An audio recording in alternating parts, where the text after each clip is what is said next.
you have a familiar? There's a lot of discussion around what is a familiar and what isn't.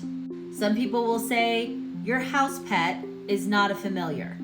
Others will argue to say, well, animals choose us, so mine is. And I'm not here to disagree or agree. I want you to be more open and consider that a familiar can appear in your life when you are in need of something or when you ask for something. And it might come in the form of an animal.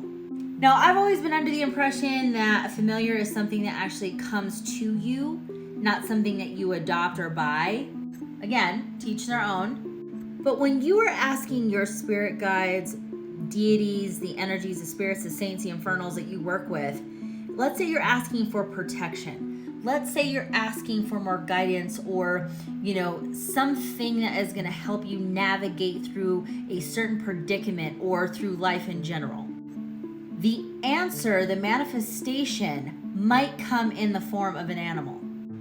And when you have a random critter, that appears into your life, if you're starting to see the same type of animal over and over and over again, where it's starting to become a little weird or odd, or, that seems off, that could be a sign. So remember, when an animal appears into your life, into your home, on your property, near your car, near your work, and you feel incredibly drawn and pulled to this creature, this is something you need to pay attention to.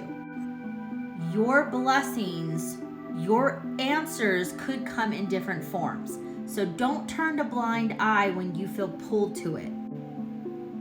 When you have an animal come into your life and you choose to care for it, remember, this is an energy exchange. So you can't do it half-ass. I asked for a certain level of understanding, protection, and clarity, and a familiar came into my life on my property. I'm not going to show you a photo or tell you what it is because any practitioner knows you usually keep that to yourself. Because a familiar is also a layer of protection and it can help veil you when you're doing workings. But when you start to care for the animal, they care for you. It's an energy exchange. So again, take that seriously and remind yourself that your answers and blessings can come in a lot of different packages and forms.